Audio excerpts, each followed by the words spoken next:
विधान परिषदेच्या 11 जागांसाठी 12 उमेदवार मैदानात उतरलेले आहेत आणि त्यामुळे लोकसभा निवडणुकीनंतर आता विधान परिषदेच्या निवडणुकीमध्ये देखील महायुती आणि महाविकास आघाडी आमने-सामने आल्याचं पाहायला मिळतंय। त्यामुळे यंदाची विधान परिषद निवडणूक पुन्हा एकदा 2 वर्षापूर्वीच्या पक्षफुटीच्या आठवणी ताज्या करणार का अशी जोरदार चर्चा आता सुरू झालेली आहे। पाहूयात। विधान परिषद निवडणुकीत पुन्हा सामना, महायुतीला महाविकास आघाडीचं थेट आव्हान। 11 जागांसाठी 12 उमेदवार रिंगणात, महायुतीला फटका की महाविकास आघाडीला झटका।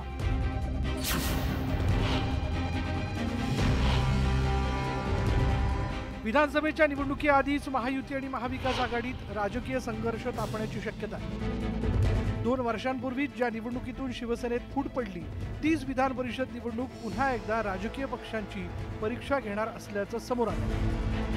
कारण 11 जागांसाठी तब्बल 12 उमेदवार निवडणुकीच्या मैदानात उतरले। त्यामुळे आता सर्वच पक्षांसमोर त्यांचे आमदार सांभाळण्याचं आव्हान उभं ठाकलंय।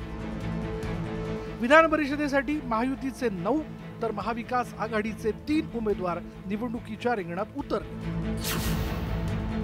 भाजपकडून पंकजा मुंडे, योगेश टिळेकर, अमित गोरखे, परिणय फुके, सदाभाऊ खोत यांना उमेदवारी देण्यात आली।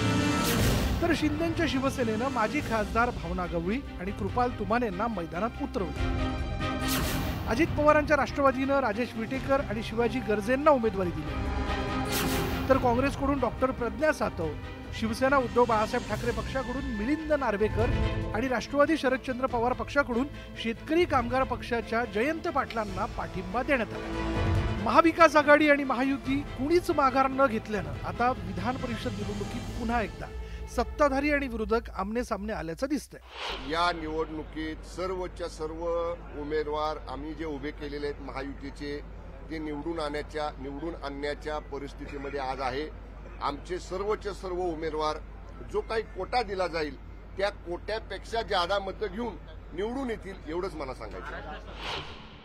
विधानसभेतील पक्षीय बलाबल पाहता महायुतीचे 9 ते महाविकास आघाडीचे 2 उमेदवार विजयी होऊ शकतात। कारण संख्याबळानुसार विधान परिषदेत विजयासाठी पहिल्या पसंतीची 23 मतं आवश्यक आहेत। या संख्याबळानुसार सध्या भाजपचे 5, शिंदेच्या शिवसेनेचे 2 आणि अजित पवारांच्या राष्ट्रवादीचेही 2 उमेदवार विजयी होऊ शकतात। तर काँग्रेसचा 1 उमेदवारही सहज निवडून येऊ शकतो। काँग्रेसच्या मदतीनं महाविकास आघाडीचा दुसरा उमेदवारही विजयी होऊ शकतो।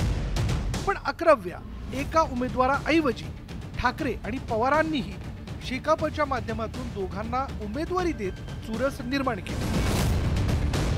शिवसेना ठाकरे गटाने मिलिंद नार्वेकर तर शरद पवार गटाने शेकापचे जयंत पाटील यांना उमेदवारी दिल्यानं सारी समीकरणं बदलली। पण महाविकास आघाडीचे नेते मात्र तिन्ही उमेदवार विजयी होतील असा विश्वास व्यक्त करतात। आमचे 3ही उमेदवार निवडून येतील हा पूर्णतः आम्हाला विश्वास आहे। या सरकारची पद गेली आहे, आमदार सत्ताधाऱ्यातील घाबरलेले आहेत, त्यांना भीती वाटते की पुढे काय होईल आमचं। आणि ही ते काय लाडली बहीण काढलं तरी काही आमच्या बहिणी त्यांना अशा म्हणजे अशा सरकारला ते बहिणी मतदान देणार नाहीत। आमच्या महायुतीकडे पुरेसे मतं आहेत, त्या मतांच्या आधारावर आम्ही आमचे 9 उमेदवार उभे केलेले आहेत। आपण जर आमची बेरीज बघितली तर 9 उमेदवारांना निवडून आणण्याकरता जी मतं लागतात ती आमच्याकडे आहेत।